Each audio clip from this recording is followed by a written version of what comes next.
Nous allons voir maintenant les standards primitifs rapidement, ainsi que certains paramètres. Ça va vous permettre après d'apprendre à apprendre pour les paramètres des formes primitives étendues. Lorsque vous créez une boîte, vous êtes en mode libre et vous créez comme ça toutes les proportions, hauteur, largeur et longueur librement. Si vous appuyez sur CTRL, vous créez comme ça une homothétie de la base, par contre la hauteur est entièrement libre. Si vous choisissez l'option cube qui est ici, vous êtes forcément en mode cube et toutes les valeurs, longueur, largeur, hauteur, sont contraintes et donc vous avez les mêmes proportions. Si j'appuie sur F4, je peux voir comme ça le nombre de segmentations que je peux enrichir de ma forme. Si vous supprimez votre boîte, vous venez sur le mot sphère, puis vous revenez sur boîte, vous allez remarquer qu'il a gardé comme ça l'historique de votre mode de création.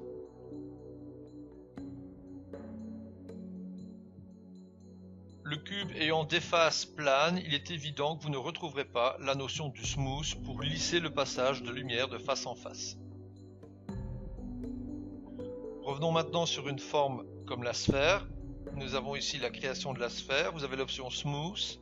Vous pouvez travailler en mode hémisphère et gérer comme ça une demi-sphère facilement en mettant la valeur 0,5. La gestion de l'hémisphère peut se faire de deux manières. Par défaut, elle va couper la géométrie en respectant le nombre de segments de 32.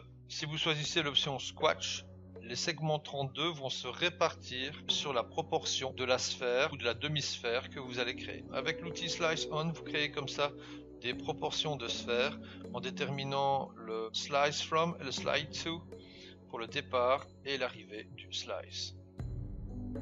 Dans la sphère, vous avez aussi l'option Base to Pivot qui permet d'avoir le pivot directement à la base de la sphère et non à son centre par défaut. Ce qui n'est pas inintéressant maintenant, c'est que vous pouvez faire tous ces paramètres avant la création. Exemple, je reviens dans Sphère, je coche l'option Base to Pivot et je sais que toutes mes sphères vont avoir une base to pivot. Le cylindre aussi propose des options assez intéressantes, le nombre de segments en hauteur, le cap segment qui est le nombre de segments sur les couvercles, le nombre de côtés, l'option Smooth qui vous permet de lisser ou non là où vous avez une courbe avec les faces, le Slice On qui vous permet de gérer comme ça des aspects camembert, exactement le même concept de la sphère. Création du torus. Alors lorsque vous créez un torus, ben voici tout simplement. Alors le torus a les premiers radius et le second radius qui va déterminer comme ça les différents aspects proportionnels de votre torus. Je vais appuyer sur F4 pour voir les segments de face. Lorsque vous faites une rotation, vous tournez comme ça vos faces sur toute votre géométrie. Si vous faites un twist, vous avez comme ça une torsion sur tout votre maillage. Je rappelle qu'un simple bouton de droite sur les doubles flèches vont réinitialiser la valeur à 0. Le nombre de segments, c'est le nombre de segments qui se répartissent sur la longueur. Par contre, side, c'est le nombre de côtés que votre torus peut avoir. Vous avez ici le smooth qui par défaut est sur tout, vous pouvez le désactiver ou choisir sur quelle partie de la répartition des faces le lissage peut se faire. Voici le Slice On comparable à tous ceux que nous avons vus au préalable. Et là, si vous faites un twist, vous voyez que ça fonctionne très bien. Si vous désactivez le Slice On, le twist va avoir ici une jonction qui peut être un peu disgracieuse. Donc ça, ce sont des choses à revoir dans la modélisation par la suite. Voici maintenant la création de la théière. Alors la théière, je vous conseille le mode de création par rapport à son centre. C'est beaucoup plus simple de créer par rapport au centre de la base que par rapport à ses côtés. Vous avez ici le radius, vous avez le nombre de segments qui va donc forcément enrichir la forme. Vous avez le smooth traditionnel et puis vous avez les éléments composant votre tripode que vous pouvez désactiver.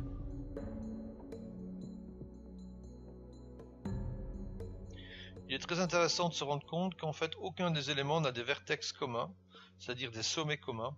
Les formes sont donc constituées comme ça de 4 éléments séparés. Dans un même espace objet, vous avez en fait 4 éléments séparés.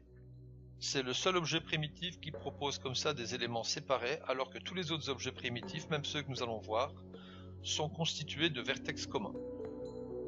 La théière, appelée aussi la théière de l'Utah, en fait, est considérée toujours comme un premier objet 3D. En fait, il est symbolique de la synthèse 3D. Cet objet 3D a été créé en 1975, en 1975. Et en fait, le créateur savait pas trop en fait quoi faire et sa femme lui suggéra de modéliser le service AT. Et il commença à faire des petites esquisses et il a commencé à modéliser la cruche à lait. En fait, la cruche à lait est le premier objet 3D, mais malheureusement les données sont complètement disparues. Et il reste la teapot, et on considère toujours que la teapot est le premier objet, mais en fait c'est le premier objet qui a survécu à la création de ce monsieur, Martin Newell. Voilà un peu pour l'histoire, mais bon, c'est pas l'objectif. Revenons à 3D Studio Max et aux autres primitifs. Vous avez ici le cône. Alors le cône, comme son nom l'indique, c'est un cône avec les options traditionnelles pour la base, le radius d'auteur, la hauteur, les segments en hauteur, les segments sur le couvercle, les segments qui vont déterminer le périmètre, comme d'habitude le smooth et le slice on. Vous avez une géosphère. La différence entre la géosphère et la sphère réside tout simplement à ses constituants face. La sphère est constituée de faces à 4 côtés, qui se termine par un noyau de soudage et les faces sont triangulaires, tandis que la géosphère est constituée exclusivement de triangles et ne présente aucun noyau de soudage.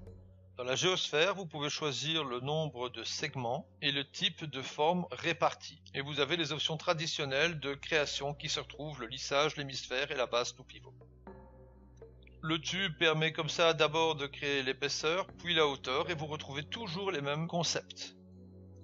La pyramide est une pyramide. Vous pouvez segmenter comme ça à loisir les côtés opposés et bien sûr la hauteur.